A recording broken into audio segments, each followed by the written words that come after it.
another one.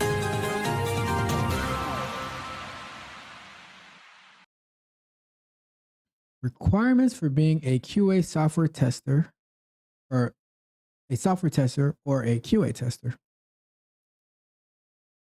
And we read,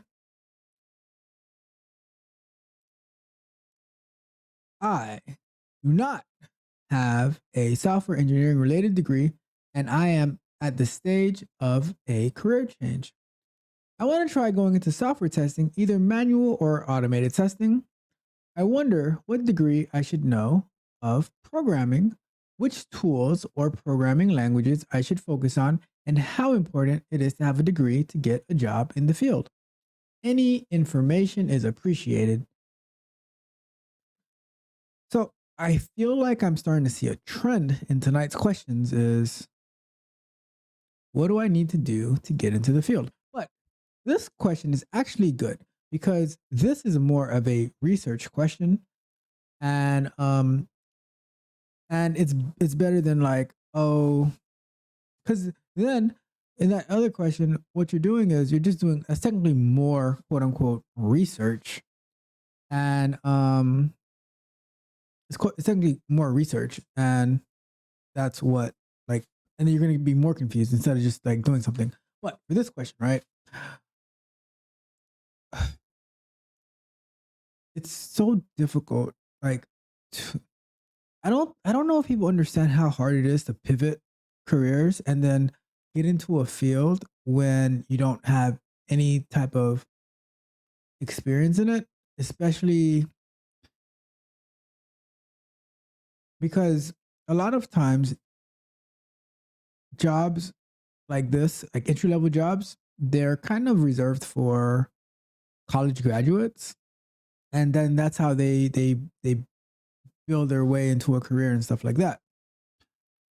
Now, you don't have a software engineering related degree, okay? And you want to either do manual testing or automated testing. So here's the thing, because I've met quite a few people with this, right?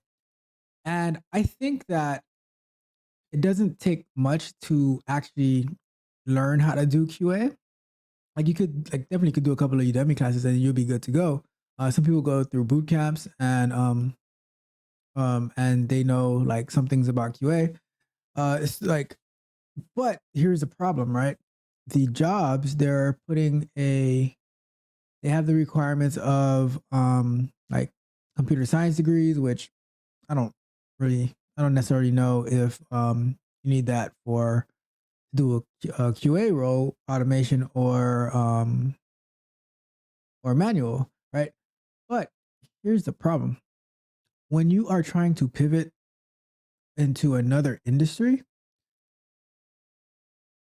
it is so hard to just go like to let's say you go take a boot camp, right?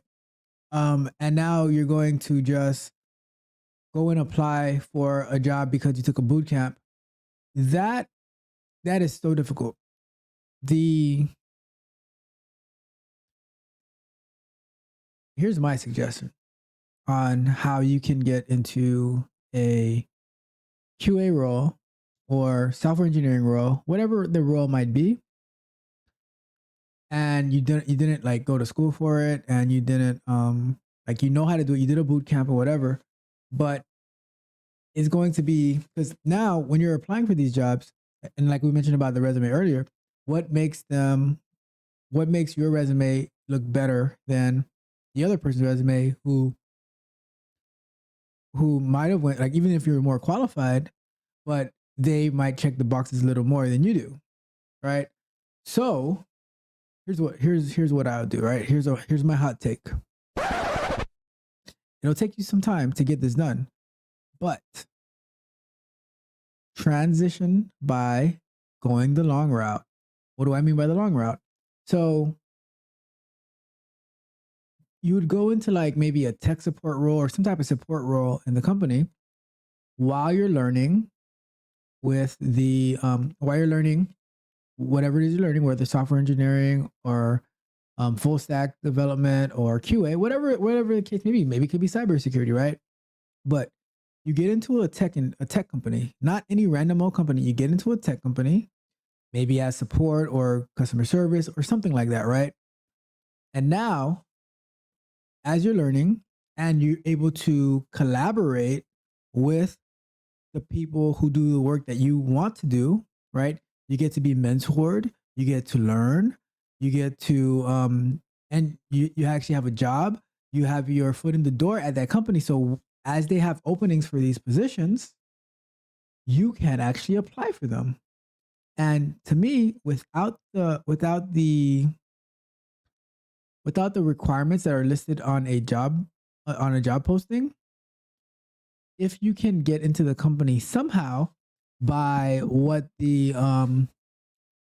by a job that you might be closer to meeting those requirements, then you can network and continue to learn and communicate effectively, because now they know you, they have an invested interest in you.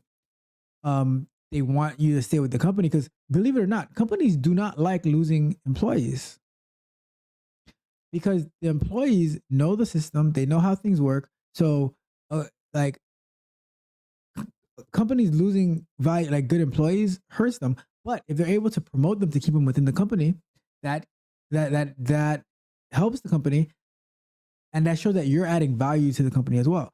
So, what I would say is try to get into, like, continue to study, learn whatever, learn automation, learn the principles of QA. I think I'm gonna start calling manual testing now the principles of QA, because it's not manual testing, it's the principles of QA. Learn the principles of QA and get into that company however you can, wherever you can, right? Let's say you don't have many skills and you started off as a receptionist. Maybe you started off as somebody in HR, whatever your degree might be in. See if find a tech company who has a need for that, or a role that you can get into that company that will use whatever it is that you have.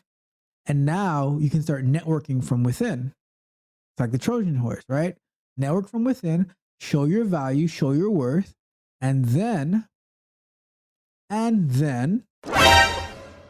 you have a better chance, because you know the people, of getting that particular role. It might take a little longer, or maybe it doesn't, because maybe you can never land the job without any type of experience and any type of education, right? So, with that being said, try to get into the company however you can. I'll give you an example. The company that I work for, many people, they started off in support, and then they take off. They're like in QA now. They are in like Scrum Master roles.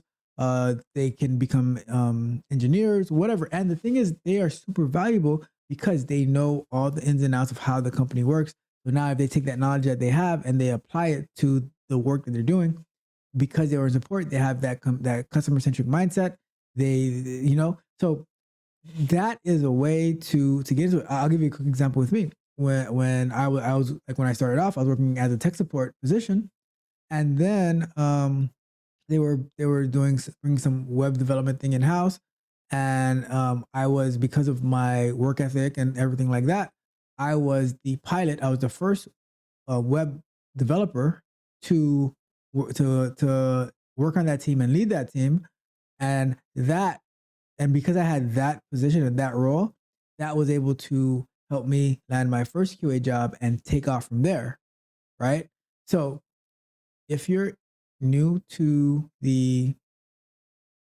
to get in with no education and no experience, I would say you might have to go the long route, but at the end of the day, it'll be definitely worth it, right? It's about the journey. So take that to heart, all right?